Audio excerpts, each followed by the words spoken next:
तो ये कहानी है एक ऐसे यूनिवर्स की जहां गॉड्स, डीमन और इंसान एक ही जमीन पर रहा करते थे। पर जैसा कि हम जानते हैं कि डीमंस कभी भी इंसानों के दोस्त नहीं होते, इसलिए इंसानों की हिफाजत करने के लिए गॉड्स ने भी खुद ईस्ट किंगडम में रहने का फैसला किया ताकि वो इंसानों की हिफाजत कर सके। एक गॉड बनना कोई आसान काम नहीं, इसके लिए इंसानों को अपने अंदर की ताकत को पहचान कर एक बहुत ही ज्यादा पेनफुल कल्टीवेशन प्रोसेस से गुजरना पड़ता है, जो कि हर कोई बर्दाश्त नहीं कर सकता। ये जर्नी है हमारे हीरो किन यू की, जिसने हर तरह के दर्द को बर्दाश्त करके यूनिवर्स क्रिएटर का टाइटल हासिल किया। ये कहानी उस दिन से शुरू हुई जब किन्यू सिर्फ 4 साल का अपने फादर के साथ हंसी खुशी अपनी जिंदगी गुजार रहा था। अभी अचानक वहां नो एल्डर्स आ जाते हैं जो कि किन डाई को बताते हैं कि आपके बेटे का डेंडेरियन खराब है, वो कभी भी इंटरनल टेक्निक्स की प्रैक्टिस नहीं कर पाएगा। ये बात सुनकर तो किन डाई काफी ज्यादा परेशान हो गए थे, क्योंकि वो जानते थे कि यहाँ पर मौजूद सारे लोग इंटरनल टेक्निक का इस्तेमाल करके खुद के कल्टीवेशन को बढ़ाते हैं। लेकिन अगर किन्यू का डेंटेरियन खराब है तो इसका मतलब वो कभी भी इंटरनल टेक्निक की प्रैक्टिस नहीं कर पाएगा, जिसकी वजह से वो कभी भी फ्यूचर में एक अच्छा राजा नहीं बन सकता।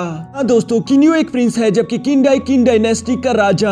उस दिन के बाद किन डाई अपने बेटे को लेकर काफी सारे कल्टीवेटर्स के पास गया, लेकिन उसे कहीं से भी कोई उम्मीद नहीं मिलती, जिसकी वजह से वो आखिरकार बहुत ज्यादा निराश हो जाता है। तब वो समझ गया था कि मेरा बेटा दूसरों लोगों की तरह नहीं बल्कि वो एक आम इंसान है, जिसकी वजह से मुझे ही उसकी हिफाजत करनी होगी। ये सारी बातें जानने के बाद किन डाई अपने बेटे को खुद से दूर क्लाउड मिस्टी सेक्ट विला माउंटेन पर छोड़ आता है, ताकि उस तक कभी भी कोई एनिमी ना पहुंच सके और वो हमेशा अपनी जिंदगी शांति के साथ गुजार सके। लेकिन वो जगह किन्यू के लिए किसी कैद खाने से कम नहीं थी, क्योंकि वो पूरे साल में सिर्फ एक बार ही अपनी फैमिली से मिल पाता था। ये बात उसे काफी ज्यादा तकलीफ देती थी। पर हद तो तब हो गई जब पूरे 1 साल इंतजार करने के बाद आखिरकार वो दिन आ गया जब किन्यू का फादर उससे मिलने के लिए आने वाला था। ये सोच कर तो वो पूरे विला में खुशी से इधर उधर कूद रहा था। तभी उसके ग्रैंडफादर उससे सवाल करते हैं कि किन्यू, आज तुम इतने जरा खुश क्यों दिखाई दे रहे हो। इस पर किन्यू अपने ग्रैंडफादर को बताता है कि आज फादर मुझसे पूरे 1 साल बाद मिलने के लिए आने वाले हैं। ये बात सोचकर मैं काफी ज्यादा खुश हूँ। उसके ग्रैंडपा मुस्कुराते हुए कहते हैं कि मैं भी तुम्हारे लिए गिफ्ट लाया हूँ, जिसे देखकर मुझे पूरा यकीन है कि तुम्हारी खुशी का ठिकाना नहीं रहेगा। और वो ये कहती है अपने पास से एक बर्ड निकालकर किन्यू को दे देते हैं, जिसे पाकर किन्यू तो वाकई में बहुत ज्यादा खुश हो गया था, क्योंकि वो बचपन से यहाँ पर अकेला था और उसे एक दोस्त की जरूरत थी, जो कि आज पूरी हो चुकी है। और इसलिए किन्यू खुश होता हुआ उस बर्ड का नाम सेबल रख देता है, जो कि उसका आज से एक नया दोस्त होगा।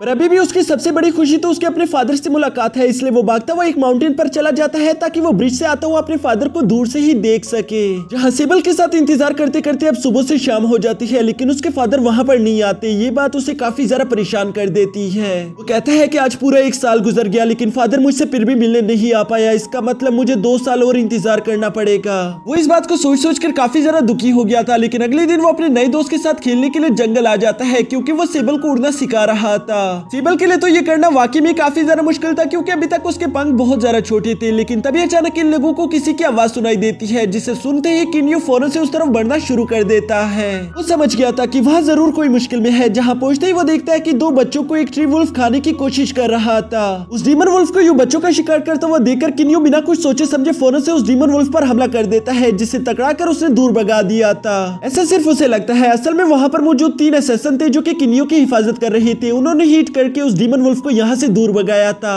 जबकि किन्यू और वो 2 भाई बहन समझ रहे थे कि किन्यू बहुत ज्यादा स्ट्रॉन्ग है, इसलिए वो उसके नए दोस्त बन जाते हैं। जिसके बाद किन्यू भी उनके साथ उनके विलेज चला गया था, जहाँ पर ये तीनों मिलकर उस दिन को काफी अच्छे से एंजॉय करते हैं। जबकि किन्यू को तो बस इसी बात की खुशी हो रही थी कि आज से वो अकेला नहीं रहेगा। उसकी बेकार जिंदगी में आज का दिन काफी ज्यादा अच्छा था। तभी वहाँ पर किन्यू के अंकल भी आ जाते हैं, जो कि किन्यू को कहते हैं कि तुम्हारे भाई तुमसे मिलने के लिए आए हैं। ये सुनकर तो किन्यू काफी ज्यादा खुश हो गया था और वो भागता भागता सीधा अपने भाइयों से मिलने के लिए चला जाता है। उसके 2 बड़े भाई थे, जिनमें से बड़े का नाम था किन फेंग और छोटे का नाम था किन जेंग। वो किन्यू को काफी ज्यादा परेशान भी करते थे, लेकिन इसके बावजूद किन्यू अपने दोनों भाइयों से बहुत ज्यादा प्यार करता था। जबकि वो दोनों भाई भी किन्यू का हमेशा ख्याल रखते थे। वो दोनों ही इतने ज्यादा बिजी शेड्यूल होने के बावजूद भी किन्यू से मिलने के लिए आए थे, जिस बात को लेकर किन्यू भी काफी ज्यादा खुश था। यहाँ वो दोनों किन्यू को बताते हैं कि असल में फादर डीमंस के साथ फाइट करने में काफी ज्यादा मसरूफ है, जबकि हम भी अपने फादर की मदद कर रहे हैं। यही वो वजह है जिसकी वजह से किन डाई अपने बेटे से मिलने के लिए नहीं आ पाया, क्योंकि उसके कंधों पर बहुत बड़ी जिम्मेदारी है। उसे कुछ भी करके डीमन से इंसानों की हिफाजत करनी होगी। जबकि किन फेंग और किन जेंग भी अपने फादर का साथ दे रहे हैं। इसलिए वो दोनों किन्यू से कहते हैं कि हमें माफ करना, हम यहाँ पर तुमसे मिलने के लिए आए हैं। हम तुम्हारे साथ रुकना भी चाहते हैं, लेकिन हम ऐसा नहीं कर सकते।